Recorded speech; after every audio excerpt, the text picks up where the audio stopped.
we have the situation with the protests. We have seen some disputes in the street, but nothing that, of course, even remotely close to something like a shooting. Could be far-fetched. We don't know. But, of course, all of these are possibilities that we could be looking at. Exactly. Anything is possible. Everything is, all the information is just a very initial beginning. Right now, we're hearing this happening less than 10 minutes ago, and we have to understand the Dizengoff Street in Tel Aviv, a very central location always, especially on a Thursday evening, but always a central location. A lot of people there related to the protests. Yes, do we know if the shooting is related to the protests? Do we know of terrorism? Where it's way too early to tell. The investigation will continue perhaps later on. But first thing is first understanding who are the shooters, making sure they're neutralized, and then of course trying to assess what this is connected to. Anything is possible. The background could be criminal. The background could be nationalistic, as far-fetched as it is. The background could be connected to the protests. Everything is possible under these circumstances. The very tense circumstances that Israel is living at these times. Of course, anything is possible at this time. I do want to say we have to be very cautious here. There are reports of other shootings that have now going out on social media, which have been denied, so people should stay calm. Obviously, though, if you live in central Tel Aviv, if you live near in the area, certainly around Dizengoff Center and Dizengoff Street, you should stay. You should stay at home. You should exactly stay home until it's clear what exactly what is happening, because at this time it is not clear what is exactly happening. That's true. Again, we spoke earlier on the program. This is a tense time in the West Bank. Palestinians, we're coming up close to the month of Ramadan, which is a time that brings usually increased tensions with the Palestinians. We saw again the incident in Jenin last week, and another incident today with 3 Palestinians killed during an IDF raid. It's certainly not out of the realm of possibility. We don't know this. It's not out of the realm of possibility that this could be terror related. Anything is possible. Anything is possible. And as we mentioned, it was exactly a year ago where exactly in this location we had a terror attack with 3 people killed. We now get more information from Madda, from Israel's emergency security services. We're hearing of 3 people injured. These are the reports now. 3 people injured in a shooting attack in the central Dizengoff Street in Tel Aviv. What's the background? Unclear at the moment. Right. Well, you're getting reports that there are massive security forces converging on the scene. That could be, and I'm going to... Okay, now we are getting a report of a suspect being apprehended, of one suspect being apprehended. First of all, we don't have confirmation of that, so that's not an all-clear signal. And second, we don't know how many perpetrators could be involved here. So even if there are reports that a suspect is apprehended, by no means should that be interpreted as saying the incident is over. Absolutely. It is far from over. It's still active crime scene. We're seeing live images. We could see police there on the scene there. That's right off of Dizengoff Square there. So obviously this is a central location chosen clearly. You know, one have to say that if one were to carry out and I'm speculating here, this would be the place. If one were to carry out a terror attack, this would be the place. You would choose this for the symbolic import of the place that it is at Dizengoff Center Square. And again, if we go back to that terror attack a year ago, it happened exactly in the same place. These images that we saw in the intersection of Dizengoff and Ben Gurion Street, a very central location in downtown Tel Aviv, busy any time of day, any time of night, especially busy on a Thursday night, especially busy when so many people around the city connected to the protests. A very central location. We're hearing of a shooting attack over there. What exactly happened? What's the background? Not clear. If really there is a suspect under arrest, maybe, and if that suspect is connected, maybe more information could be provided regarding whatever happened there. Still many questions to be asked at this time. Not exactly clear what is going on. Wait, there is an announcement by the mayor of Tel Aviv, Ron Huldai, where he's saying we are talking about a terror attack. One of the terrorists has been neutralized. I request all of the protesters out on the streets now to cease their protests now and return home. So that is a dramatic development, Jonathan. Yes. By the way, three injured in the Tel Aviv. We should update our stripe on that. Reports now are 3 injured in a shooting. But a dramatic development here. The mayor of Tel Aviv, Ron Huldai, saying this was a terrorist incident. 3 people injured in this. He is now asking those people who are out on the streets protesting, and there's thousands, if not tens of thousands, out on the streets. He is requesting that they cease the protests this evening, return home. One of the a suspect apprehended, but certainly we could be talking about a second shooter involved here. And of course, that could be a very dangerous situation. Absolutely. And this now is treated as a terror attack. We're also seeing images of the shooter there shooting in the street. The mayor of Tel Aviv, Ron Huldai, as you mentioned, treating this as a terror attack. And again, we're hearing of now we're hearing more information regarding two different locations there along Dizengoff Street. And as we've spoken about, 3 people injured, 2 different locations there in Dizengoff Street, a very central location within Tel Aviv. And we have to now, if there really is a terrorist either killed or in custody, once his identity is known, it could perhaps give us a little more information regarding what has happened this evening in Tel Aviv. All right. Well, we have on the phone Alon Eviatar, of course, Skype, I'm sorry, from former Palestinian affairs expert, former advisor Kogat.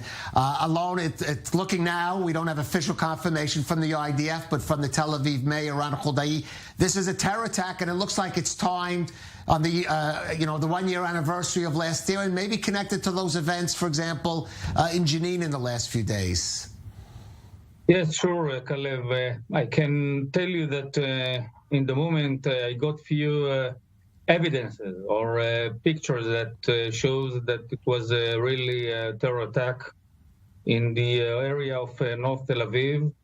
There was a terrorist which hold a gun and they shooted people around the street. It seems that this terrorist took advantage of the situation, and I think that there are unique circumstances, if you want. Well, let's talk about them, Alon, because on one hand, as you said, a lot of people out on the streets, police dealing with them, but at the same time, a lot of police out on the streets might have been able to get to the scene quickly. We don't know yet. Exactly. The majority of the police forces are concentrated or focused in the demonstration.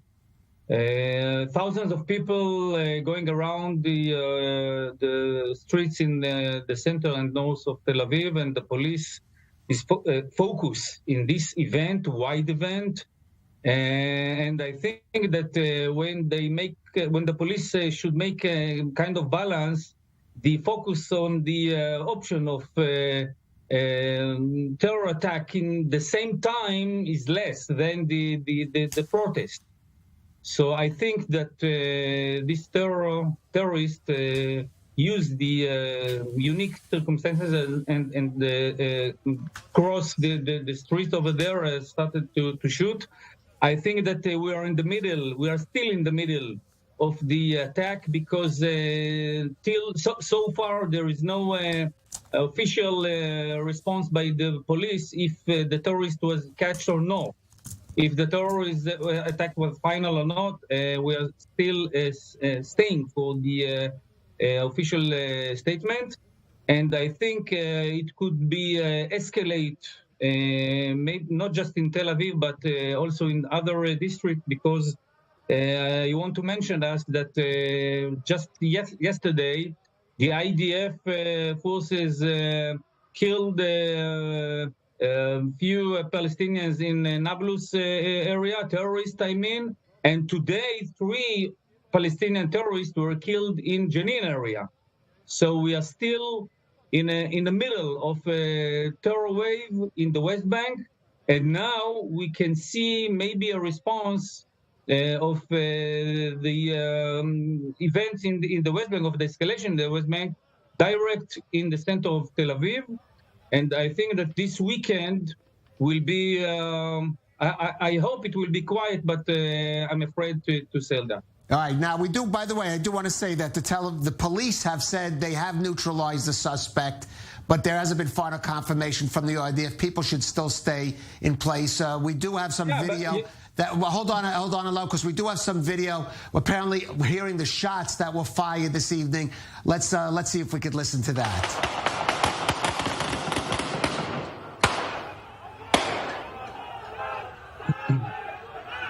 All right, well, there you have an active scene. Perhaps it sounds like exchange of gunfire. Perhaps that's the moment when the police neutralize them. And Alon, the question is, this is an escalation. The question is, what kind of escalated response could we possibly see from Israel, from Israeli security forces and the IDF in reaction to this?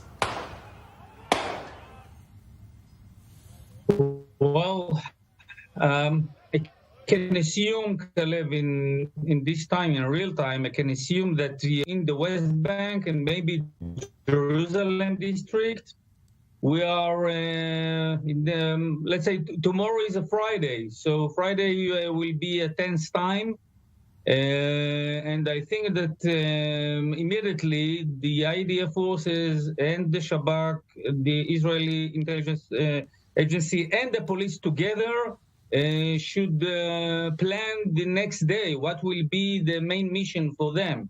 And I think that the fact that this terror attack happened in Tel Aviv, it changed the state of mind. The state of mind of the IDF during the last week, and the Shabak also, was a terror attacks or violence or escalation in the West Bank and on the border between Israel and Gaza, on the fence over there in the southern front. Now, for a long time, few months, we didn't see any terror attack in the center of Tel Aviv. And now we have, I would say, a new challenge, old new challenge, but we are in the beginning of a new situation. Right. And Alon, since especially with your experience with Kogat, the defense branch of the defense ministry that deals with civil administration, whenever there's a terror attack like this in Tel Aviv, questions are raised. If it is a Palestinian we're talking about, how he arrived there. Did he cross the fence? Was he licensed to be a work? We have a picture there of the shooter. Clearly, this was a determined terror attack. We could see right there, dramatic photo of the attacker. So that's gonna, I imagine that's going to be one of the first questions, is how this attacker, if it's a Palestinian, how did he get to the center of Tel Aviv? Of course, I think that the IDF and the police forces have started already in investigation to look for the data or the details about this man, about all the operation, how he got to Tel Aviv, by car, not by car, who support him, who gave him some help, outside of Tel Aviv, and so on. And in the end of the night, I think that we should have all details about the terrorist and the other circles around him. And I think that those details will lead the Shabak and the IDF and the police together to their new mission tomorrow morning. It means, for example, if this terrorist, just for example, we don't have the full details right now, but if this one came from East Jerusalem, for example, right. It's under the umbrella of the police. If the terrorist came from Gaza and succeed to cross the fence, it means that dozens of Palestinian workers who enter to Israel every day now will be under closure. Right. So every details will lead us to a new or a different conclusion. Right, and Jonathan, Alon, stay with us, but I just want to go to Jonathan Regev in studio for a minute. Jonathan, this attack may have absolutely nothing to do with the current internal political debate in Israel over the judicial reforms. It's looking like this was a Palestinian assailant, maybe striking on the anniversary of last year's attack or towards the month of Ramadan. But because it happened today, when we're having these protests throughout the country, especially in Tel Aviv, in a day when just hours ago it was reported that National Security Minister Itamar Ben-Gvir had dismissed the commander of the Tel Aviv district from his job because he was unhappy with how he was handling the protests. And then later, just a couple of hours later, there's a terror attack in Tel Aviv. You know there's going to be a lot of comment about how this relates to the political situation. Yeah, it should not be related to the political situation, but of course it will be. Everyone will state it when it comes to the coalition. They will say that because of the protesters take so much of the attention of the police towards a protest, the police is not able to deal with what it really should do, and that is thwarting terrorism. The opposition will say that now the Tel Aviv district, perhaps the most important outside the Jerusalem district, they will say that the Tel Aviv district does not have a commissioner. There's no police chief in Tel Aviv because the minister in charge took him away because he's unhappy with the way that he dealt with terrorism. A few minutes later, this is happening. So we can expect maybe an hour or two where the politicians will put politics aside. Tomorrow morning, you can bet they will speak about this. Right, I'm not even sure there's going to be an hour. Maybe I complimented them too much. I think so. I'm sure that's. I haven't looked at the social media yet, but I can be sure there'll be comments on it.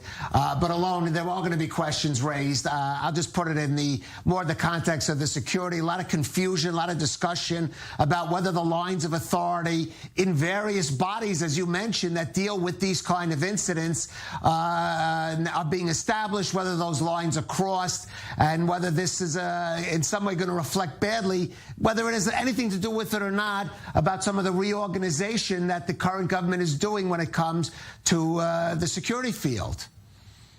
Yes, of course. It's a question of the responsibility area. You know, the limit between the separation between the police and the Shabak, which means the intelligence agency, and the IDF around Tel Aviv, it's an open question, because you know who is responsible about terror attack which happened in Tel Aviv? Is the Shabak, the intelligence agency, or the police? Okay. Or what about the responsibility of the IDF if this terrorist came from West Bank? You know. Alon, I'm going to ask you to. I can let you know. Alon, I'm going to ask you just to hold the thought for a minute, because we do have a live report from a worker for MADA, the Emergency Medical Rescue Service. Yisrael, can you hear me? Yeah, do you hear me? Yes, I can. Yisrael, just tell us what you're seeing, what you're experiencing, what do you know about the scene there on Dizengoff? Okay, good evening. In 8:40, we received a call in the operation dispatch about the gun shooting in Tel Aviv, where our crew just came to the scene.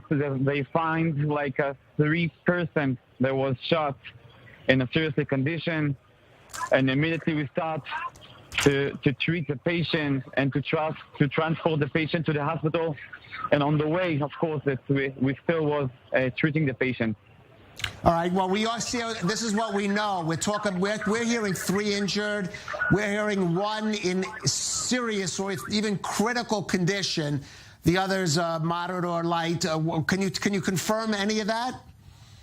Yeah, it is true. We have 1 in a serious condition, and we have 1 with serious, also in a serious condition. 1 with I'm not going to say it's in a great condition, but it is okay. A moderate condition. Yeah. Okay. When you were, what do you know? I mean, have the police told you whether there is, we know that one suspect has been neutralized, has been killed by, presumably by police. Have you had any information about that when you were active on the scene, whether all the suspects have been neutralized, or there's still concerns there's some possible risk near that area? I'm not sure about it. It's the police job, and I'm not allowed to say something about it, of course. When the suspicious on the scene here is they think it is a terrorist. They're not sure about it yet, and they're checking that information. And in the other area in Tel Aviv and all the other calls that people calling to the police and thinking that maybe we have another scene or another terrorist in the area is the police job. I'm not allowed to say anything about it. I understand. Let me ask you, there's a lot of people out on the streets in Tel Aviv. The mayor, Ron Huldai, has told all those participating in the protests to please return home now. Was there any trouble getting through to the scene, getting the injured to the hospital? No. A lot of people on the street, but when they heard the sirens, everyone was just moving to the side and allowed to get to the scene and to do our job. The police meeting in Tel Aviv did a great job. They helping us. They was helping us to take the patient to the hospital to make sure that all the way is still open for us. And all our patients just came to the hospital like in 4 minutes from the start of the gun shooting on the scene. Yisrael Weingarten from MADA, Magen David Adom, Emergency Medical Rescue Services. Thank you for joining us on I-24 News. You're welcome. Have a good night. And Jonathan, there's certainly confirmation there. We do have some victim of this terror incident. We now know a terror incident who is in serious, perhaps even critical condition, being taken to hospital. You get a sense that this could have, we saw the picture of the shooter, could have maybe ended a lot worse. It may have been advantageous the fact that a lot of police are out on the streets in Tel Aviv this evening. Yes, the fact that he was shot and neutralized right on the spot, I think it prevented this terrible incident from being much, much worse. This is one fact. Of course, if we spoke earlier about politics, this will also lead to the question, should we have more gun in the streets? Should we not have more gun in the streets? That's also something that will be brought up. We don't know the identity of the shooter yet, but this is a very important point, something that you also stressed in your conversation with Alon Eviatar a few minutes ago. It is really very important to understand where the shooter came from. If that shooter came from the West Bank, then we have to understand how exactly he crossed from the West Bank into Israel. If he had work permits in Israel, was he allowed to cross? Where did he get the gun? Questions like that. But if this shooter came from East Jerusalem, something that we have to understand, and we mention it again and again, especially when we speak of terror attacks happening in Jerusalem, but it's true for anywhere in Israel. East Jerusalemites have every right, practically every right that every other Israeli citizen has, meaning they have the freedom to travel freely anywhere in Israel. Anywhere in Israel, people from East Jerusalem can drive just like any other Israeli citizen. And there's also the possibility of this being an Israeli citizen. We have seen an attack in Dizengoff. It was 2016, if I remember correctly, carried out by an Israeli citizen from northern Israel. So once the identity of the shooter is understood, then perhaps more information could be obtained regarding as to how that person arrived to Israel, to Tel Aviv, with a shooting gun.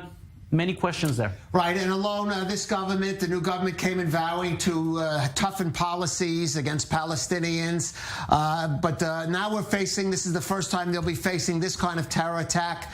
I would say, if you want to say in the heart of Israel, meaning in central Tel Aviv, is this liable to make them start reviewing policies? For example, with Kogod, with the granting of permits to Palestinians to come work to Israel, something that is providing a vital economic lifeline to those Palestinians in the West Bank. Yes, of course. And I can mention, Kalev, in this time that in the middle of the terror attack, that 2 weeks ago we had the Aqaba Summit. And after Aqaba Summit, we heard a few statements also by Israel, the Israeli side, and the Palestinian side, that both sides will be by pressure by USA, but both sides will try to calm down the situation and lead for security stability in the West Bank, which means preventing terror by the Israeli side just in emergency cases and so on. And therefore, I think that this terror attack, if it came from the West Bank, it's also changed the situation. We are going to the beginning, to the D-Day, if you want. And I think that now the current situation should lead the headquarters, the security headquarters, maybe to a new development, which means, or a new policy, which means examine and analyze the statement or the declarations from Aqaba summit, how it could be realistic. Right. That certainly. I can tell you, as much as I know, I can assume that the terrorist was shot by a professional. It was on the spot and without any casualties instead of him. Okay, Alon Avitar, thank you for joining us. I want to see if we have on the phone Raphael Bosch from the United Hatzalah, also Medical Rescue Service. He's not on the scene, but Raphael, are you with us? Yes, hi. Hi. How are you? I know, I understand you're not on the scene, but do you have any information on the casualties this evening there on Dizengoff? Yeah, our volunteers responded very quickly. We had about 15 volunteers in the scene with 4 ambulances. They treated 2 people at the scene, one in moderate condition, one in light condition. There was another person who was injured who we weren't allowed access to. And we treated them at the scene. We also treated a number of people for emotional shock who were at the scene. Obviously, witnessing these things are very traumatic. So we sent our psychotrauma and crisis response unit was there, providing emotional stabilization and psychological treatment, as well as what's called psychological first aid. That was in addition to the medical treatment that was being given on the scene as well. Right, Raphael, we do have reports of 2 people, 2 wounded moderately, which ties in with your report. You said there was 1 person you weren't approached. Would that have been the case we're getting of someone in serious, perhaps even in critical condition, who's been taken to Ichalav Medical Center? So I can't really verify that or not, because the volunteers who I spoke to were at the scene were not able to access that person or approach, and therefore they weren't able to give me a report of what's going on. So unfortunately, I'm not able to verify that. Okay, so we do have reports that all of those victims of the shooting have been taken to Ichalav Medical Center in central Tel Aviv, and of course we'll update you on their condition as it's happening. Back with us in the studio, Reserves RDF Major General Eitan Dangot. Eitan, we were saying perhaps the situation is not going to escalate towards Ramadan, or at least not in Gaza, but this is an escalation, the heart of Tel Aviv, and you warned one attack could change the equation that we've been looking at, and now we have to start asking if this going to turn out to be that. Yeah. Kalev, I connected to what happened in Jenin a few days ago, and also maybe to what happened today. It has a very clear contact that has released some of those people who are prepared already, and a lot of incitement in the air and send them to make such a thing. First of all, to make such a terror activity in the heart of Tel Aviv, in Dizengoff, it's not in the first time. It's something with a message. Secondly, it has been done for what we know now by one terrorist, but now we are looking about opportunities of 1 or 2 that cooperate with him, because always who bring you to the arena of the place you will start to shoot, something has brought him, or he got some help from someone with the pistol, with others. Secondly, what I heard, that the guy who shoot him, the terrorist, in the area of the restaurant, was a fighter from a special unit who was in an holiday. Now, as you know, Tel Aviv is full with all the restaurants, and what happened today, there is a lack also of deployment of a lot of policemen all over Tel Aviv because of the demonstrations. So what we are in the middle of a circle of terror activities. We are now have to close the circle to find out from where did it come, to look for others, and also to be on readiness to start to be ready on preventing from other kind of activities. Right. It is escalation with the terror. Tomorrow it's Friday. Are they praying in East Jerusalem, all over, Right. the mosque? We are entering to a very sensitive 24 hours. I just want to read Prime Minister Netanyahu, who is in Rome, as we reported this evening, has been informed of the incident. He just released a statement. A very serious attack in Tel Aviv, a terrorist attack. Sending recovery wishes to the injured. We are strengthening the police and security forces. This will not weaken our determination to plant roots in our homeland. Let's go to our anchor, Natasha Kirchek, anchor of our Israel Business Beat program, who's there in the area of central Tel Aviv. Natasha, what are you seeing out there, out where you are? Well, this is eerily similar to what took place just a couple of months ago here in Tel Aviv. I was out on the street like most Israelis on a Thursday night, enjoying the preparation, you could say, for the weekend, having a glass of wine in the bar right behind us. It is now half empty because so many people have gotten up and left. Of course, you still always have your Tel Avivians and Israelis who sit it out no matter what the situation is on the ground. But you might be able to hear it in the background. We've been hearing ambulances pass consistently, making their way towards Dizengoff, which is just a couple of blocks away from us right now. At this point, we know that there are at least 4 who have been injured in a shooting attack that is near the corner of Dizengoff and Ben Gurion. They were sitting apparently in a cafe outside. We know that there are potentially 2 suspects who were involved in this, and one of them has been neutralized. Again, the way that it works here in Tel Aviv, typically when there are attacks like this, and sadly, Dizengoff is one of the most popular boulevards in the city. A lot of young people go out and have a drink there, especially during the weekends and throughout the week. So it's consistently targeted when it comes to shooting attacks. What happens here is when there is an attack like this, almost immediately, everyone's phone starts blowing up. People are texting one another. Are you okay? Did you hear that? Where are you? So almost immediately, even before this hit the news, I was receiving message after message after message from friends that had heard that there had been some kind of incident that took place. Now, I just spoke with the owners of the bar right behind me. You can see, like I said, there are still people sitting outside. They said that it started clearing out pretty significantly. This was absolutely packed just half an hour ago. When they heard the news, a lot of people decided to get up. They've turned the music down slightly, but again, there are some people who say they're going to continue trying to enjoy their night. They feel safe. Each his own. All right. I guess so. It's Tel Aviv. It takes a lot to deter people there. Natasha Kirchek, thanks for joining us. So there are reports now of four wounded, but 1 lightly wounded, 2 moderate to serious injuries, but 1 in critical condition. They have been taken, certainly those in the serious and critical injuries have been taken to Ichilov Hospital. We keep saying that we said the shooter, the terrorist, was neutralized, but he was taken to Ichilov Hospital apparently in like critical condition. Well, he was not killed on the scene. We don't know his current state, but he was taken to hospital. We don't. She mentioned a potential second suspect. We have no information on that. So far, what we're hearing, it was 1 suspect who was neutralized on the scene, and we are getting reports, Eitana, relating to what you said, that the security officer who shot the terrorist dead belonged to the Special Unit 33, which is called the Gidonim unit. Yes. And you said he was off duty, but of course carrying his weapon and was able to neutralize. Yeah.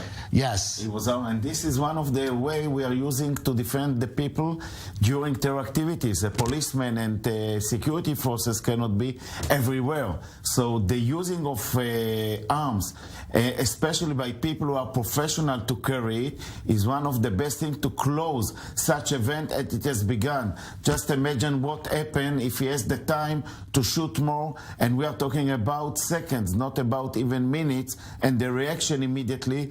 Probably, I have not been there, I didn't hear the final investigation. I think it's saved many people's life because I know this area very well. It's very crowded there. Everyone, walking also on the pavement. You have in the junction there many people. So he succeeded with the help, probably with the policemen who were deployed a lot now in Tel Aviv because of the demonstration that even now I heard during the way back to come to the studio, I heard the mayor of Tel Aviv call calling to all the demonstrators To leave, leave yes, the we did place say and that. to return back. To return. But I think that it's a sign. When such a thing happens, a murderer bring a murderer. So this is the way to strengthen now all the area of Tel Aviv and other places inside Israel, also of course in Jerusalem, east of Jerusalem, besides the regular operational activity. We just spoken about it half an hour ago, about what happened in nearby Jenin. It means that the IDF is closing the West Bank. What is interesting to look, whether this guy, he got the permanent to go inside to work. But I'm just going to note that over the Purim holiday, which we just finished, it was closed. Is it possible that when it was reopened and that this shooter took advantage of that? It can be a guy that stayed in Tel Aviv even he was supposed to return back. There is a lot of activities. The way whether he was approved by the Israel Interior Security Service to work or he was someone who entered to Israel illegally. Right. There is a comment from a Hamas spokesperson. It's not a claim of responsibility, I would say. It's a more general comment. The attack in Tel Aviv is an initial response to the crimes committed by Israel in the West Bank and specifically in Jenin.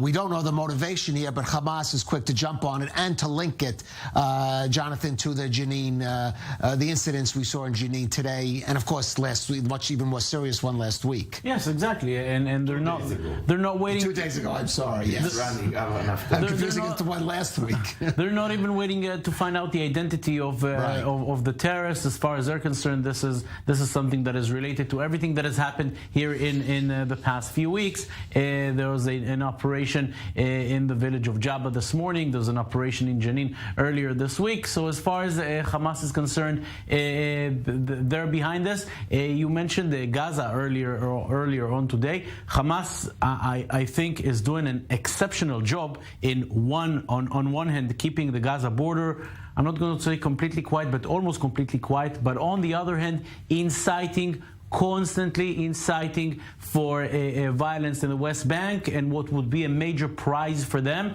violence within Israel. If we look at what happened, it was almost 2 years ago, Operation Guardian of the Walls. Probably the biggest success for Hamas was bringing parts of the Arab-Israeli community to clashes with the police and with the general Israeli community. Therefore, I think this is what Hamas is really looking for. On one hand, keeping their own court as quiet as possible, the Gaza border. On the other hand, constantly inciting for violence in the West Bank, in East Jerusalem, and in Israel proper. Right, and we're seeing there's some footage being released, maybe on Palestinian social media.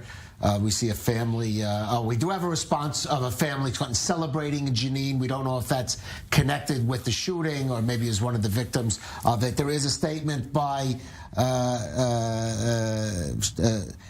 okay, so we have a statement by one thing we hadn't seen yet on the scene is the National Security Minister, Itamar Ben-Gvir, who we'll call has been very quickly on the scene of other terror attacks.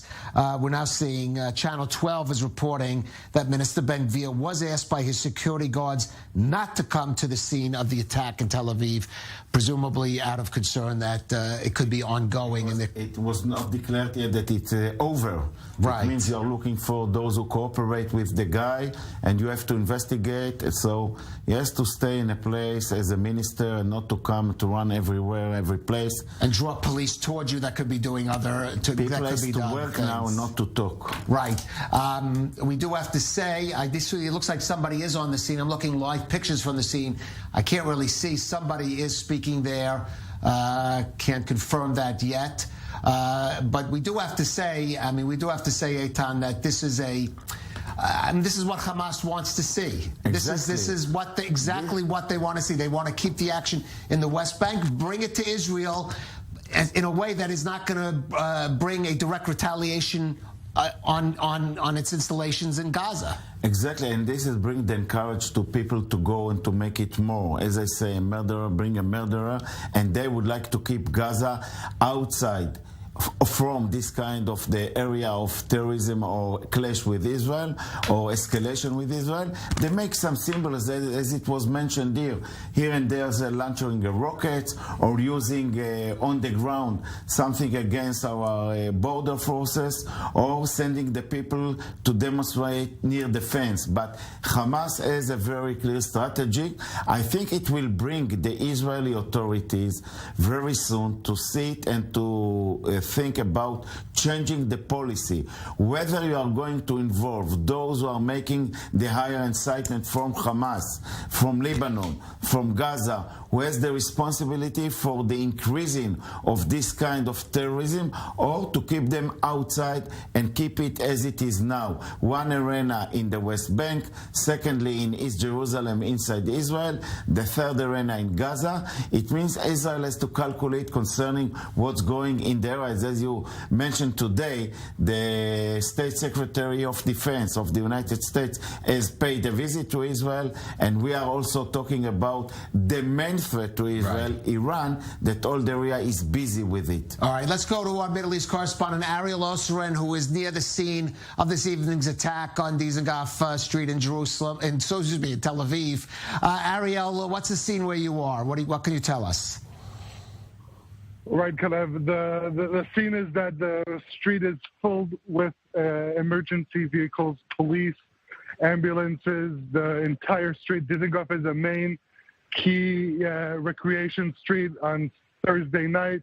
Bars, restaurants are filled with people, but now streets are filled with police cars and personnel. What's interesting is that there's the site of the shooting, which is being cleared, but they're constantly, you see police personnel, border police, running from one point to another. On every block, you see two border policemen standing there because they're still searching for potential suspects who may have assisted the shooter, who has been neutralized by Israeli forces. And so while it is clear that one incident has finished, the police is still searching for a potential suspect who may have assisted the shooter or not. I don't know if you can hear the helicopter above me. There's searches all around, and dozens, if not hundreds, of police personnel from a variety of different units here on the streets, engaging and also securing the scene, but also searching for additional suspects. Right. We do have a comment. Stay on the line with us, Ariel. We do have a comment from the opposition leader, Yesh Atid Party leader Yair Lapid. His statement reads, quote, "A difficult evening in Tel Aviv, a terror attack in the heart of a leisure area. I wish a speedy recovery to the injured and strengthen the police and security forces for their efforts to restore peace in the streets. Terrorism must be dealt with without hesitation." And as I said, Ariel, a lot of questions are going to be raised here about this attack, even though it may not even have any direct connection to it, happening this evening in the midst of these protests going on in Tel Aviv, and a lot of it's internal turmoil within the police and, let's say, security forces, given the sort of political backdrop. Indeed, Kalev, Israeli police has been stretched thin during these past few weeks, given the wide scope of these nationwide protests. But they have been concentrated in Tel Aviv, as we saw today, as well as in recent weeks.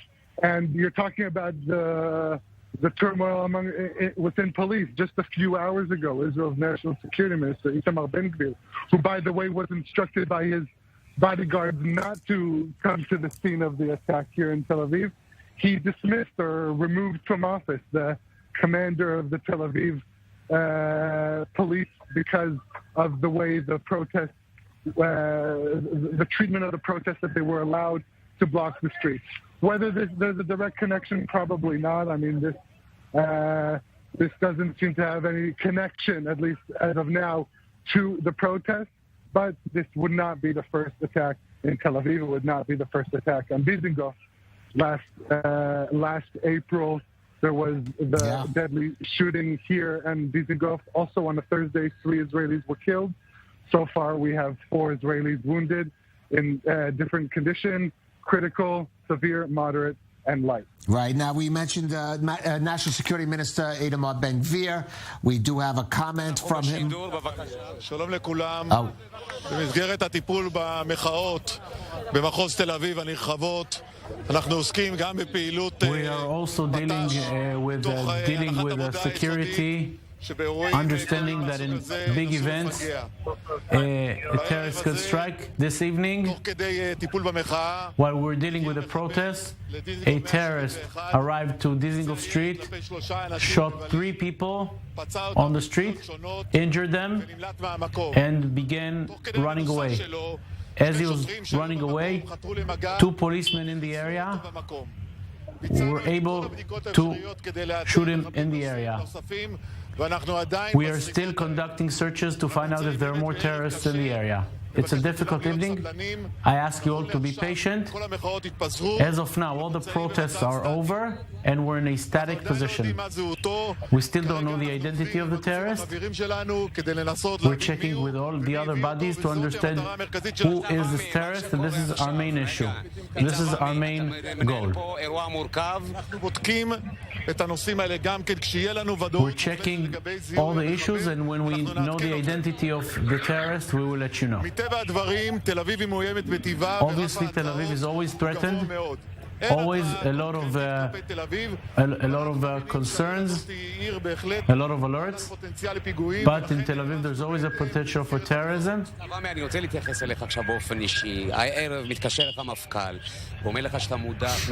This is the Tel Aviv police commissioner who's now being asked, how does he feel? When the Minister of National Security is telling him that he's dismissed from this post.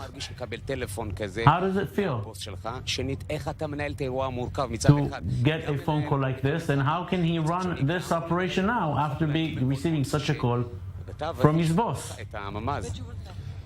בראנו, אתה מכיר אותי שנים רבות. אני לא האישו. מדינת ישראל ותושבי תל אביב הם האישו. The residents of the state of Israel and the city of Tel Aviv are the issue. I am doing everything possible to save lives, and this is what I'm doing this evening. Everything else at this time is irrelevant. We will deal with them when the time is right. All right, so that was the Tel Aviv police commissioner who just hours ago was dismissed from his job, but still is on the scene there handling the situation. Let's go to Natasha Kirchhoff, who is there near the scene. And Natasha, what do you have for us? Yeah. So we're just a couple of blocks away from the site of tonight's shooting attack. As you can see, the bar that I am at right now, this was pretty much full about a half an hour ago. It emptied out, and now it's filling up again. Tel Avivians seem to be saying, hey, you know, it's a scary night, but they're going to continue going out. I actually have Tomer right here. He works at this bar. You know, Tomer, you decided to stay working tonight and not go home. The bar has stayed open. To people watching from abroad, this might seem a little bit strange. Can you kind of explain to our viewers why you made that choice? Yeah, sure. Well, you know, in Tel Aviv, we are kind of used to this things. There are many that have been in the last few years, many of these kind of attacks.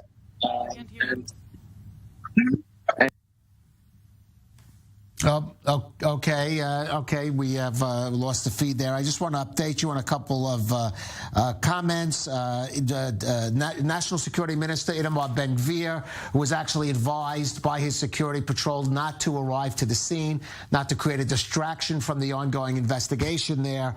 He did release a statement saying, quote, a serious attack in Tel Aviv at this difficult moment. I pray for the healing of the injured and wish them a complete recovery on behalf of the entire nation of Israel. I congratulate the brave fighter from the border guard who, with a brave action, eliminated the despicable terrorist and saved the lives of many.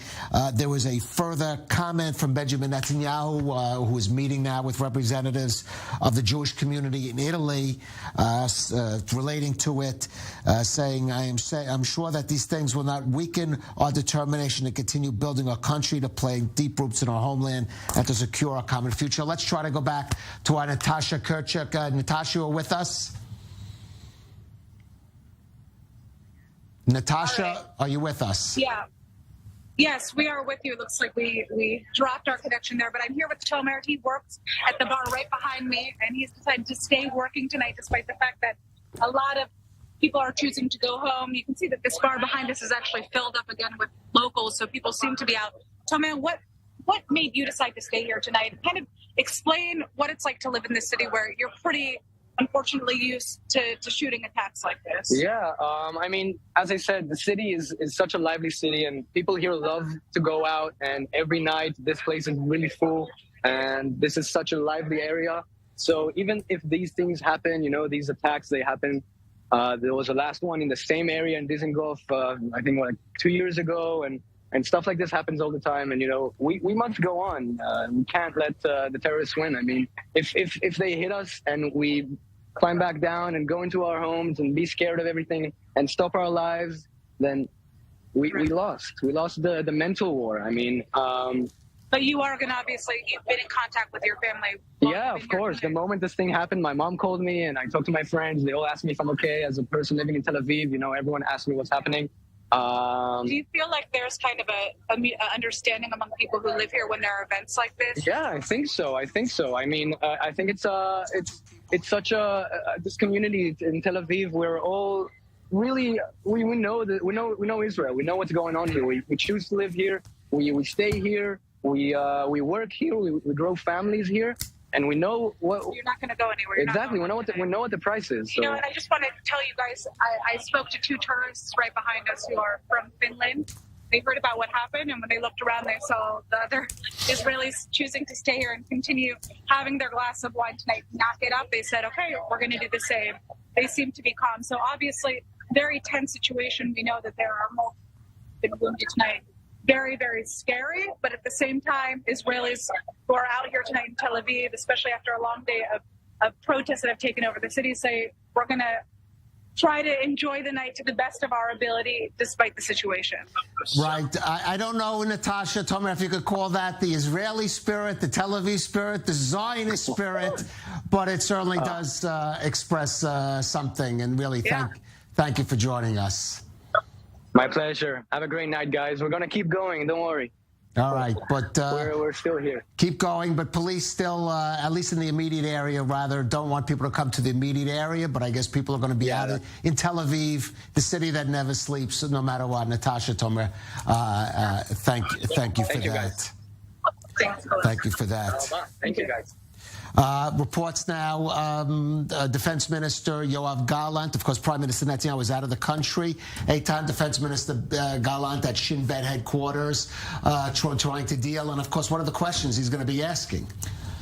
I think that one of the things that he will demand and talk with them is how to strengthen the area of the urban city in Tel Aviv, how to prepare tomorrow the info about Jerusalem, third about IDF in the West Bank. But what he will ask, whether they have pre-information about this intention to make this kind of terror activity, whether there are another kind of intelligence coming. One of the main important things is now is to investigate and to look who brought him, from where does it come. The main part is now the identity of the terrorist. It can be someone from the West Bank, legal or illegally. It can be even extremist Israeli Arab. So we have to wait patiently and to look for it.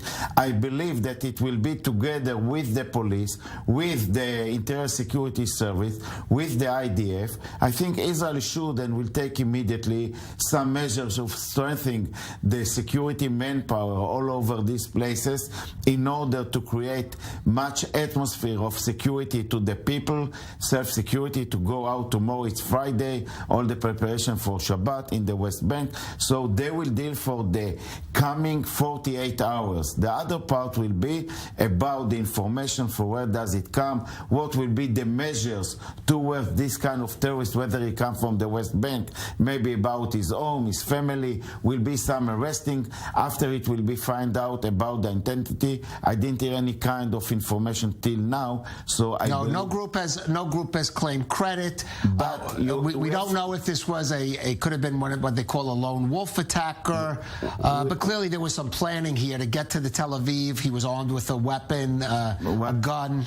But we have Kalev to look. What happened in Jenin on the 7th was belonging towards Hamas. The murderer that killed in Hawara was killed in this kind of activity, he was belong to Hamas. Today morning, it was Jihad Islamic. So this kind of information is coming from the outside circle. Let's go to our Ariel Osrin, who's out near the scene of the shooting. Ariel, what's going on there? Well, Kalev, we're here at the site of the shooting in Dizengoff on the corner with Ben Yehuda. And as you can see, large amounts of police forces concentrating here, talking about hundreds of police personnel from different units. And there's also a drone above, helicopter above, and that's because following the shooting, there are still concerns that there's perhaps still a suspect at large who assisted the gunman, who has been neutralized by Israeli police. As you can see, different groups of police officers huddling, trying to analyze the situation, assess the situation, and plan for continuation of searching for the suspect. If there wasn't another, at least a suspicion of another suspect at large, we would not be seeing this amount of forces concentrated so long after the attack. And so this indicates that while the initial shooting has been finished, today's event here at Dizengoff is far from over. All right, certainly it is far from over. Ariel, thank you for that. I just want to recap briefly what we know, because it now reports that the three injured, but it may not be that one is Israeli or one other person other than the terrorist was seriously or critically injured. We do know that the shooter, the terrorist, was critically injured by a police officer or police commando officers on the scene who were actually off duty. He was taken to hospital. The terrorist, the shooter, he is in critical condition. Now we know it appears there may not be another victim who was critically injured. At least two serious to moderate injured. It may be that we might have gotten through this incident without a fatality, other than the terrorist involved. And given the circumstances of what we've seen, this might have been a very unfortunate incident, no matter what. But it might have been. We might have been lucky here, coming off with this. There are even conflicting reports now. We're constantly speaking of 3 people injured. One of them might be the terrorist. That's what I'm saying. We do not know that. But yeah, obviously, the fact that whoever the people that responded and shot the terrorist on the site, they prevented something which could have been far bigger than this. We've seen such incidents in Dizengoff Street in the past. We've seen such incidents all over Israel in the past, and they can end whenever there's shooting involved. The numbers can be very high. Yes, it's a difficult night, but it's a terrible night, but it could have been much worse according to what we're hearing now. And the main question now, of course, we're trying to understand the identity of this terrorist, where exactly he came from. There are many options, as we said. It can come from, he might have come from the West Bank, from East Jerusalem, from Israel proper. Once the identity is understood and where exactly the terrorist came from, we can get a little more information. We're constantly speaking about lone wolf attacks. All that is true. Lone wolf attacks, usually they tend to come with knives, with a car. Right. If there's a gun involved, then probably there was also some kind of an organization behind this. Where exactly did that person get the gun? Does he know how to use it? Many questions there. All right. Well, stay with us on I-24 We are going to go out for a break at the top of the hour. Benita Levine will pick it up with us in studio. We'll continue our coverage on I-24 News. Shooting incident in Tel Aviv. At least 2 injured, possibly 3. We don't know yet. The terrorist neutralized in critical condition by officers on the scene. We started this night talking about the protests in Tel Aviv, and it looks like we're continuing with reports of this terror attack in the heart of Tel Aviv. Stay with us on I-24 News.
Middle East.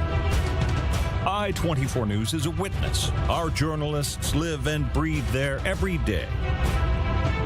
Get all the latest global news from our studios in Tel Aviv, New York, Washington, and Paris. Anytime, anywhere. Download the I-24 News app, available on Roku, Amazon Fire, Apple, and Google stores. I-24 News, see beyond.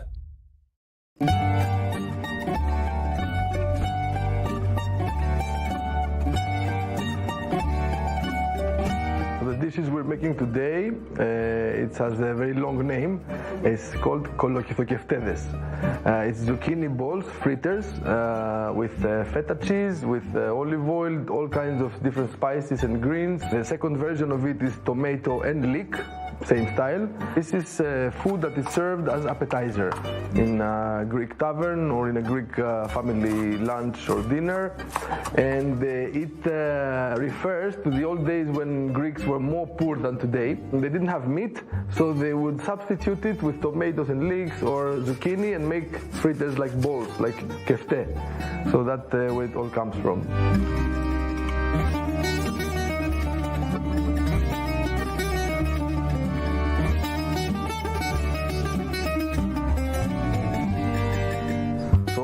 Born in Athens, Greece, and I've been to Israel many times as a journalist in the past, because this is my morning job, and that's how I met my wife Natalie, and then I moved to Eilat, and a few months ago we moved to Yafo.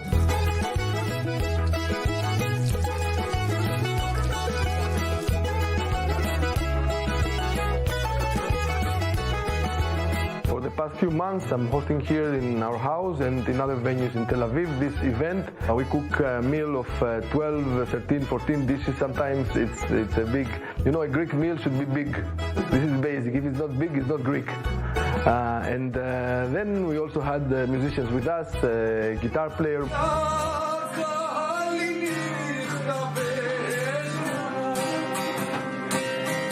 The Greek dream is to be a tavern owner and have your friends over eating every day. This is the basic dream of every Greek person. And that's what we want to give here, the atmosphere of a family tavern. That the wife and the husband are the only workers there. They cook and serve and sing and do everything. I love my culture. I love this part of Greek culture, which is music and food and entertainment. And I'm trying to bring it here, and I enjoy it very much.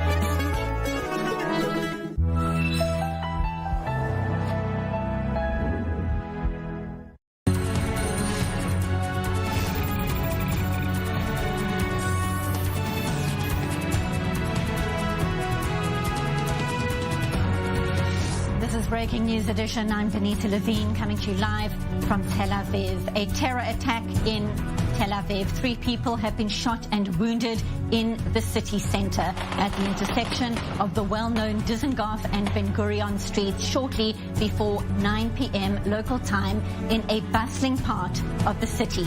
Police and paramedics are on the scene. Tel Aviv Mayor Ron Huldai confirming the shooting is being treated as a terror attack. 1 gunman has been neutralized. The wounded are men in their 20s. They have been rushed to Ichilov Hospital in Tel Aviv. Prime Minister Benjamin Netanyahu is in Italy. He was addressing representatives of the Jewish community in Rome when his advisors updated him on the attack. Now, in his reaction, Prime Minister Benjamin Netanyahu saying this is a very serious attack in Tel Aviv, a terrorist attack. He is sending wishes for a recovery to the injured, adding that they are strengthening the police and security forces. And he says, quote, "This will not weaken our determination to plant roots in our homeland." In his response, opposition leader Yair Lapid calling this a difficult evening in Tel Aviv, a terrorist attack in the heart of an entertainment area. He says terrorism must be dealt with without hesitation. And in his response, National Security Minister Itamar Ben-Gvir saying this is a serious attack in Tel Aviv. At this difficult moment, he says he prays for the healing of the wounded and wishes them a complete recovery on behalf of the entire nation of Israel. He also congratulated the border guard who, quote, eliminated the despicable terrorist and saved the lives of many.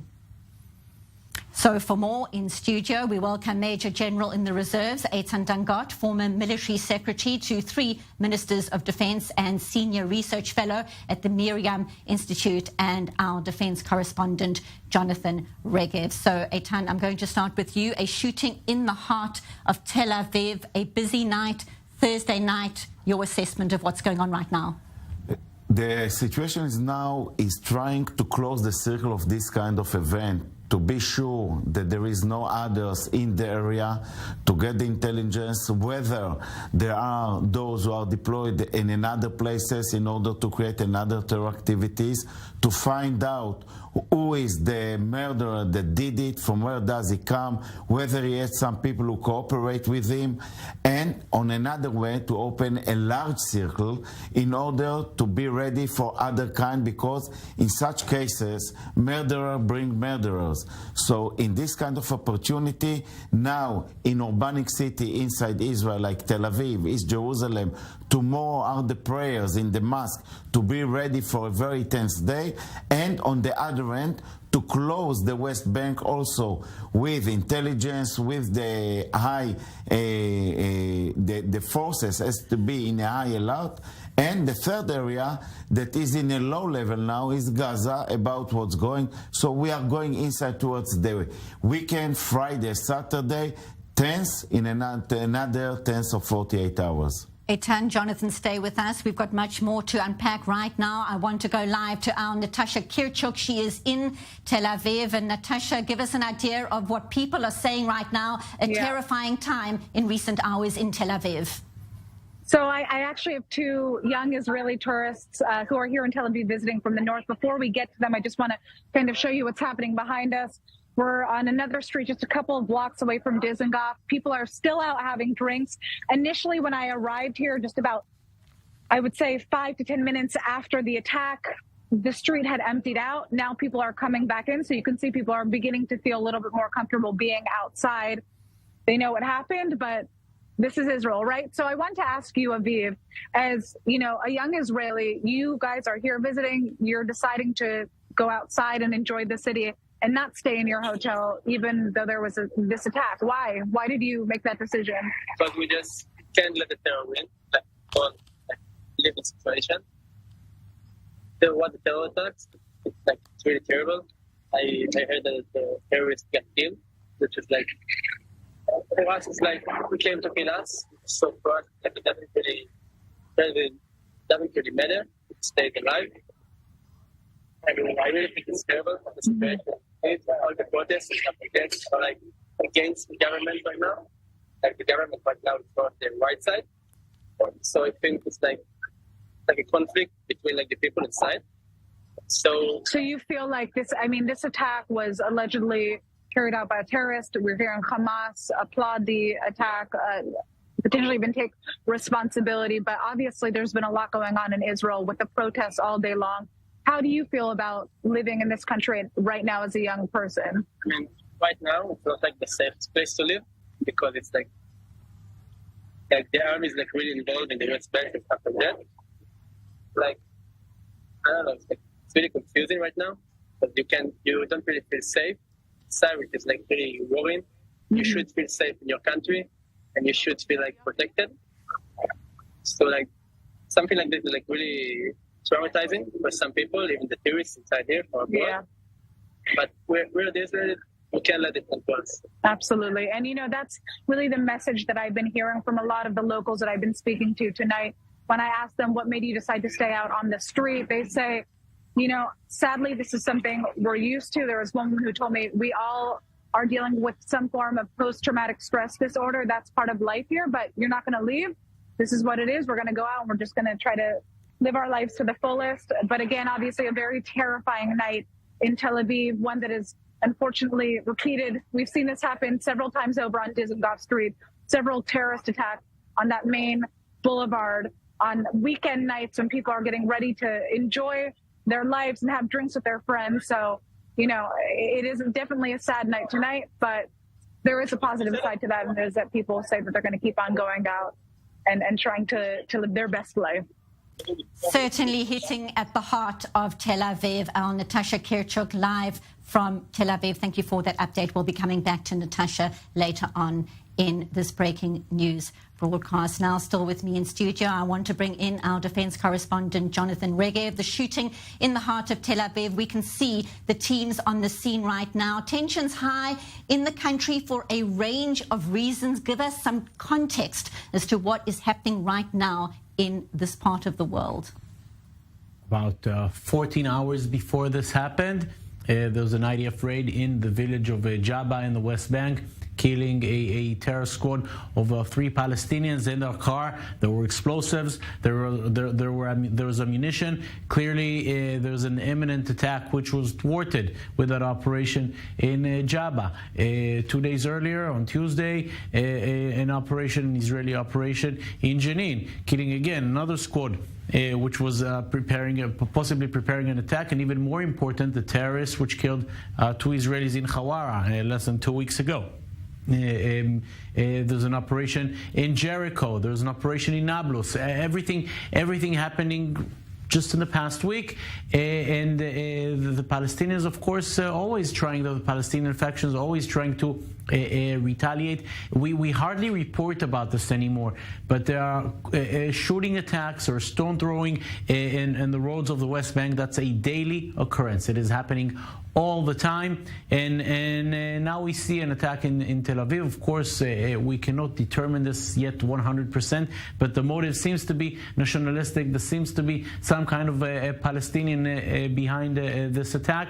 So yes, there's a constant operation by the IDF night after night after night in the West Bank. We have to say it is a very successful operation, targeting terror activists practically every night, but there is no such thing as 100% success. It was exactly a year ago when Israel suffered 4 terror attacks in the space of a month in Beersheba, in Hadera, Tel Aviv, Bnei Brak. Then there was another attack in the city of Elad, all of them in Israel proper. But if the last attack, the one in Elad, happened on Independence Day in early May. It's been 10 months since, and ever since then we've seen very, very little terror activity in Israel proper. If I remember correctly, the only terror that we saw within the borders of Israel, I'm saying Israel proper, not the West Bank, that was a bombing attack in 2 separate bus stops in Jerusalem in November. Other than that, in Israel proper, the Israeli security forces have been able to thwart all of the hundreds and hundreds of alerts that came. But there's no such thing as 100% success. There's always the possibility of 1 terrorist, 2 terrorists infiltrating, and this apparently is what seems to have happened tonight in Tel Aviv. We're speaking of 3 people injured. Is the terrorist one of those 3? Not exactly clear. Who is a terrorist? Not exactly clear. Where did he come from? Not exactly clear. Many questions. Let's remember, this happened roughly a little more than an hour ago, so still many questions, and we're still waiting for answers.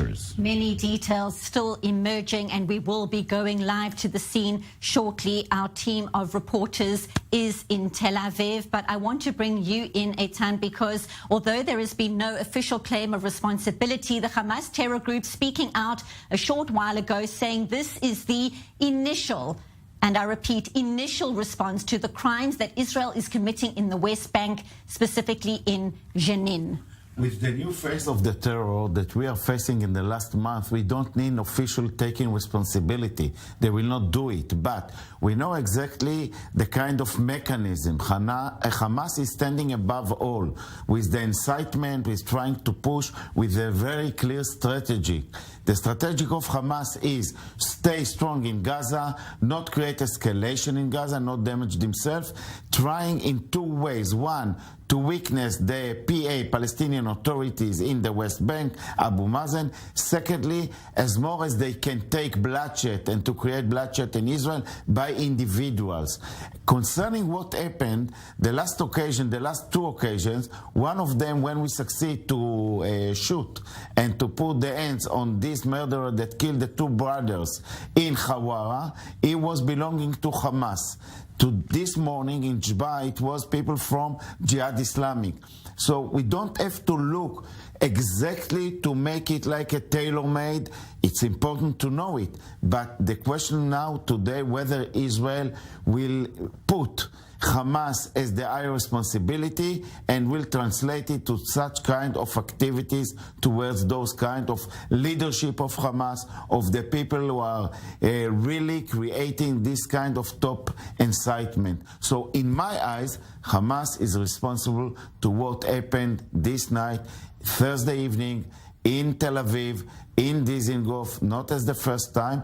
And for me, it's something that I estimate that can come concerning what happened in Jenin in the 7th of March. Stay with us. We've got lots more to discuss right now. As I promised, we are going to the scene. We cross to our Middle East correspondent, Ariel Oseran. He is in Tel Aviv. And Ariel, the shooting in a popular part of Tel Aviv on what is usually a very busy night, Thursday night. What details are known this hour? What are you seeing and what are you hearing?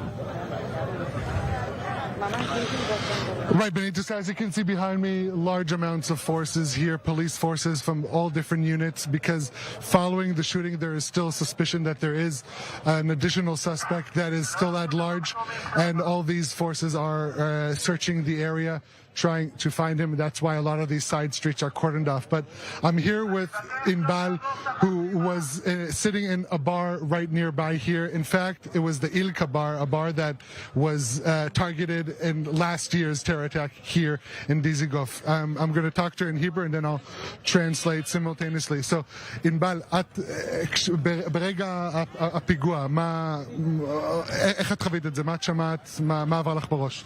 אז הכל היה ממש בשניות.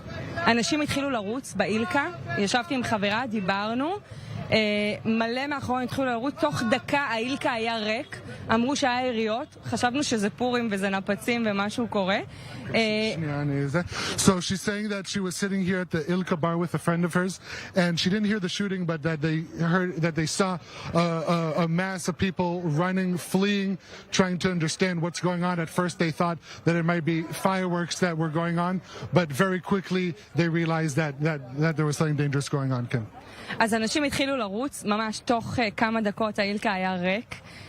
אמרו שיש יריות, שמענו את הצרור השני של היריות ואז באמת התחלנו לרוץ, ראינו מלא אנשים יורדים למטה לכיוון פה בן גוריון, אמרנו להם לא לרוץ וכדאי לעצור, לא הבנו ממש מה קורה, אם זה היה פיגוע, אם זה משהו מישהו שמע והתחיל לרוץ, לא היה מובן. כשרצנו הביתה באמת הבנו אחר כך שזה היה פיגוע, היינו ממש 2 דקות מכאן, עכשיו אני מנסה לעלות הביתה, שהכל כאן חסום. Okay, so she's saying that within moments the Ilka bar, again, the same bar that was targeted in an attack last year, people fled the scene immediately. It was immediately emptied, and then they fled to their home nearby, or they live nearby, and they took cover. And that's when they heard the second round of gunshots. Those were the gunshots that ended up neutralizing the terrorist who was killed by police forces. She says now she's trying to get home, but all these side streets are cordoned off. I will ask her just one last question. אז את היית בבר שהיה פיגוע שנה שעברה, בדיוק בזמן שיש פיגוע נוסף באותו יום. I'm asking her that she was in a bar that was targeted last year in a terror attack. Also on a Thursday, here she was at a bar, again on a Thursday, another terror attack. I'm asking her how she feels about that. איך זה גורם לך להרגיש? האמת שלא רציתי לשבת שם. אני לא יודעת למה. אני אמרתי לחברה שאני לא רוצה לשבת. גם יושבים בחוץ. כל הזמן אתה מרגיש שאתה... מישהו יכול לראות בך. כל הזמן זה מרגיש בדיזנגוף מאז הפיגוע הקודם, שמישהו יכול לעבור ולראות בך. לא רציתי לשבת, חברה אמרה לי בואי נשב, הכל יהיה בסדר. ואז קרה מה שקרה. אז מה עושים עכשיו? אמרנו שנשתדל לא לשבת בדיזנגוף בחוץ, בפנים, אם כן אז בפנים, ואם לא אז במקומות אחרים. ממש קשה לשבת כאן ברחוב. אתה מרגיש כל הזמן שמשהו יכול לקרות. כן, תודה רבה ובהצלחה בשיבה הביתה. תודה, שמיר על עצמך. So she's saying that ever since last year's attack, she is concerned. She's worried about sitting in bars in Tel Aviv, in Dizengoff, one of the main streets of recreation of bars here in Tel Aviv. She said she told her friend, maybe let's not sit here, maybe, because when you sit on bars here outside, you sit on the curbside, sometimes with a back to the street. And she said she was concerned about that, and her concerns were proven true, unfortunately, today. She says moving forward, she is legitimately concerned of sitting here in Dizengoff, just given the fact that it's so open and the potential dangers that lurk around the corner. Benita? Certainly a terrifying time for people in Tel Aviv at the time. And as you say, Ariel, uncanny to think that that is the same scene we were discussing last time there was a shooting in Tel Aviv. A busy time on a Thursday night once again. Middle East correspondent Ariel Osaran live from Tel Aviv. We'll be coming back to you for more updates. Thank you for now. And still in studio, I want to bring in Major General in the Reserves, Eitan Dangot, former military secretary to 3 ministers of defense and senior research fellow at the Miriam Institute, and our defense correspondent, Jonathan Regev, for updates. And Jonathan, I'm coming to you because more details are emerging about this gunman. And as we were talking about just a little bit earlier, there are concerns that there could be accomplices as well. What more is known about the kind of search underway for people who might have helped him? Question is, first, did that individual get there by himself, or did anyone assist him in getting there? Second, where did he get the gun? Of course, when we constantly speak of lone wolf attacks, they constantly involve a knife, which anyone can take from the kitchen, or a car, which anyone can take from the from his parking lot. But getting a gun and knowing how to use it, that means that there's some sort of preparation behind it. Someone assisted this man, knowingly or not. Someone assisted this man with organizing this attack. Who is this man? Who perhaps helped him? Did anyone drive him to the scene? As it seems, the police is now coming to the conclusion that this incident is over. Still looking for other people who may have assisted this man. Once the identity is known, and I think it will be quite fast when we will know exactly who is this person, we will also understand where he came from. Did he cross from the West Bank? If he crossed from the West Bank, was he able to infiltrate into Israel? That is, does he have a permit to come into Israel? Did he come from another location, Israel proper, East Jerusalem? There are constant reports coming up, but no official information at this time. So we have to wait for official confirmation from the Israeli security establishment before we assess more things to come up. Eitan, when we talk about Shabak and intelligence agencies involved in exactly what Jonathan is describing right now in terms of the search for potential accomplices, people who might have known what was being planned on this evening, give us an idea of what is unfolding from an investigative point of view as we spepe. Yeah, this is one of the main things. First of all, to look why we failed in order to identify him before. And this is a question that will be asked by the Internal Security Service and find out. It depends who is the guy. After looking about whether he had pre-information about him, whether he got a permit to Israel, if he came from the West Bank, it can be that he's an extremist from extremist Israeli Arabs. We know it from the past. But the direction more or less looking towards the West Bank. Secondly, it's very difficult in this kind of terror we are facing now. We called it individual terror, but it's a terrorist that are preparing, as it was said. I agreed a lot that they prepare themselves with arms, with training. He crossed the street and succeed to shoot 2 or 3 people during his crossing the street. It's not something that easy to make it. He escaped to a place while he was surrounded, but the intelligence here has a lot of importance, first of all, to bring immediate details, to find out the sources of his activities, to find out whether we had a fault here in identification, whether we have a pre-evidence to what he is trying to do, to which organization he belongs, and above it now, who are the other that can be like a candidate, a ticking bomb that can come to make such a thing also. Stay with us. We've got more to discuss right now. I want to bring in Or Goren. He is the head of the operation room at the Tel Aviv Medical Center. Or, thank you for joining us. We know that 3 people were shot and wounded. Give us an idea of how they are doing. What can you confirm right now for us? Good evening. To the trauma center in the Tel Aviv Medical Center arrived 5 injured. 3 of them were from gunshot wounds, and 2 of them are stressed.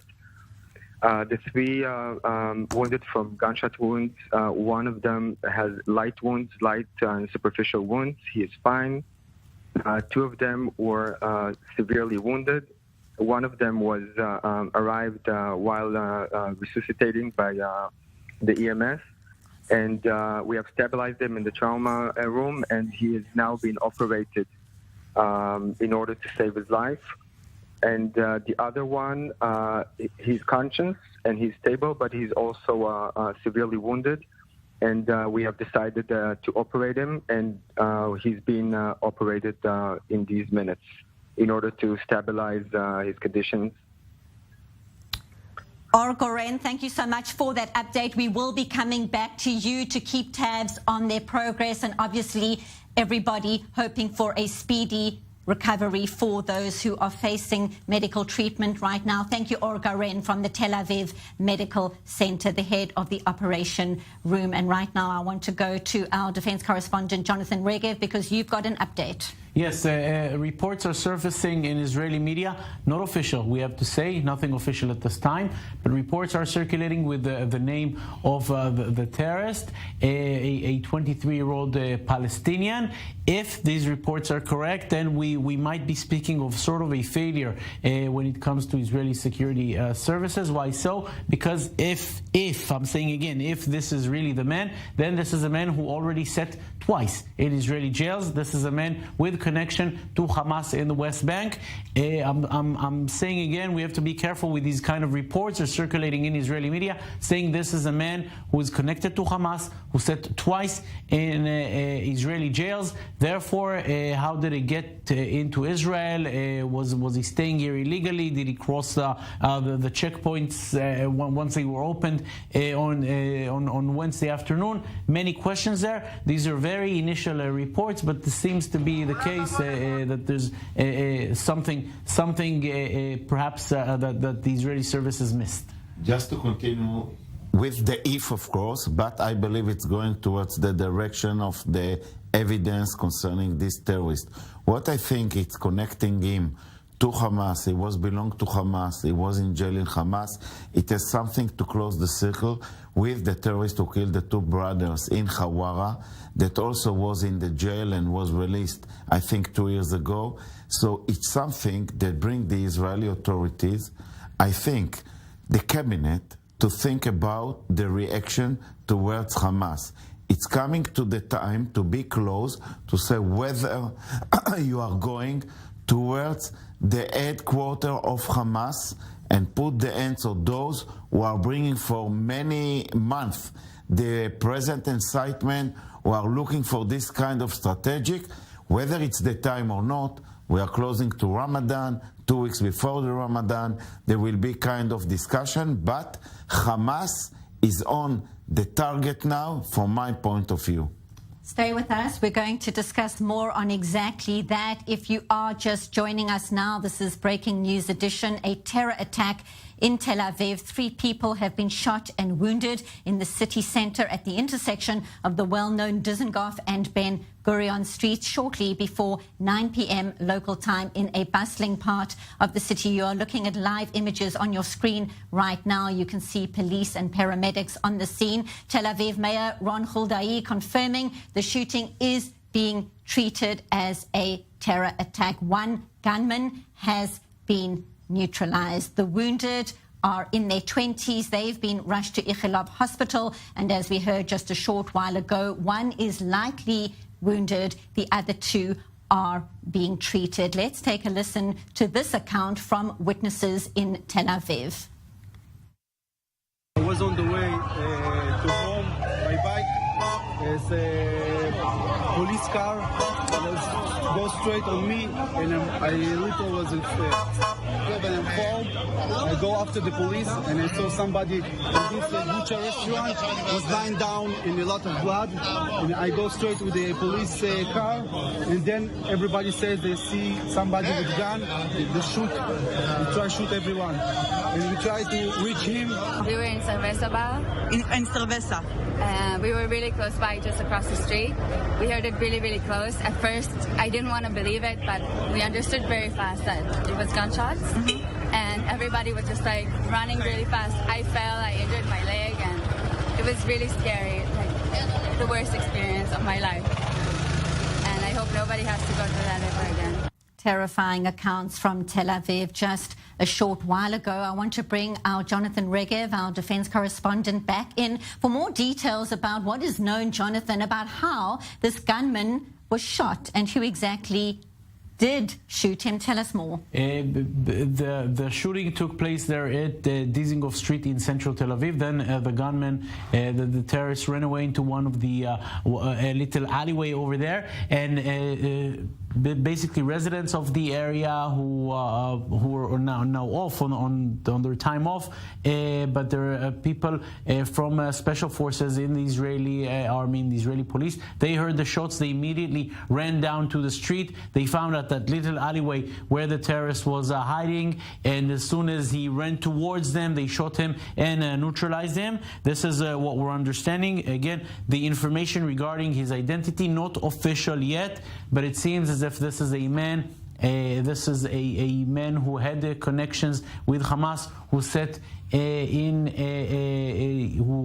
who was in jail at least twice before, and even posted videos from a coffee place in Tel Aviv just 2 or 3 hours before the attack took place. Once his identity will be verified, of course, many questions will be asked as to why a man with connections to Hamas, why did a man who spent time in Israeli jails was able to walk around freely in the streets of Tel Aviv. And the irony that just a few hours ago, Defense Secretary Lloyd Austin from the United States here at Ben Gurion Airport calling for a calming of tensions between Israelis and Palestinians ahead of Passover and Ramadan, a time we've been discussing for the build-up to Ramadan about the security concerns and what might transpire. We are hearing Hamas saying this is just an initial reaction, although I need to reiterate they are not claiming responsibility as such, but certainly praise coming out also from the Popular Front. Tell us more. I can tell you that, in my opinion, first of all, the Ramadan has no contact to what happened. There is no now any kind of tense that grow up or increase the situation. It's coming because of IDF success activities in the West Bank in succeeding to prevent some of the terror activities by entering and killing or arresting this kind of ticking bomb. Hamas is trying to respond, and the response from the past is even, I don't know whether it's ended with this kind of attack. They will try to do more. I mean don't mean even the Hamas, also other kind of individual terrorists. But when we are coming towards the Ramadan, from my experience, you have especially two incidents of high tense. The beginning of the Ramadan and the 2/3 of Ramadan towards the end of it.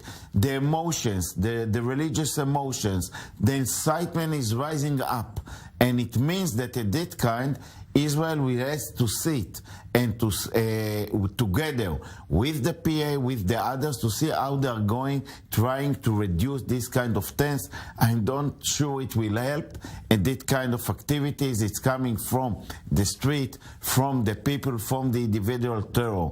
So can be situation that we will find out with some measures taken by Israel in order to reduce this kind of, let's say, succeed to prevent this kind of terrorism before start the Ramadan, and we can see a new policy from Israel towards the coming Ramadan. Let's go back to Tel Aviv and check in again with our Middle East correspondent, Ariel Osaran. Ariel, what update have you got right now? Right, Benito. So two main updates. According to the police, the incident here is over. They have ruled out the suspicion that there are additional suspects at large, given that the terrorist who carried out the shooting right after fled to one of the buildings, and he was neutralized after leaving the entrance of one of the buildings. So that's one. And the second, we have information as to the identity of the suspect. We're talking about a 23-year-old Palestinian from the Palestinian village of Nailin, that is in the West Bank. Now, he has ties to Hamas. In fact, his father is the head of the local Hamas branch of the village. That is what we can update new now. But I'm joined here by Dean Elsdan. He is the police spokesperson for international media. Dean, thank you very much for your time. What more can we say about the incident that happened, and also what the police, how it's assessing the situation moving forward from now? Okay, so I'll set the record straight with a little bit of background. In the heart of Tel Aviv, in the middle of the evening, while civilians are enjoying their dinner, a 23-year-old Palestinian terrorist from the Judea and Samaria territories approached this restaurant, opened fire on these civilians, injuring 3 of them. One's in critical, one is in severe, and one is in fair condition. The terrorist then began running down Dizengoff Street. He was then engaged by 2 police officers. One of them was on duty, the other one off duty. They managed to neutralize this terrorist, killing him on the spot. And that goes towards the ongoing situational assessments that the Israel police are doing in order to provide safety for the public. They will not allow terrorists to determine the public's safety. They prevented a much larger terror attack from taking place. Now, today's attack took place on the same day where Tel Aviv was packed with thousands of protesters from all over the country. What challenge does that pose for the police when trying to kind of balance different kinds of challenges? On the one hand, safety of the public and trying to prevent disruptions, but also keeping the safety of the public from terror attacks. How can is the police adequately prepared for these tasks? Are they not perhaps spread maybe a little too thin? I think that this event, as unfortunate as it is, goes to show just how professional the Israel police is. It's a national police force that covers counter-terror, counter-crime, and also serving the public. And so today, when protests are taking place, the police are addressing it. And the second a terrorist attack took place, there was Israel police right there on the spot to neutralize him, to prevent a much more heinous and unfortunate terror attack from taking place. You know, Dean, we spoke to earlier with Inbal, a woman who lives right here. She was in fact sitting at a bar that was targeted last year in a terror attack.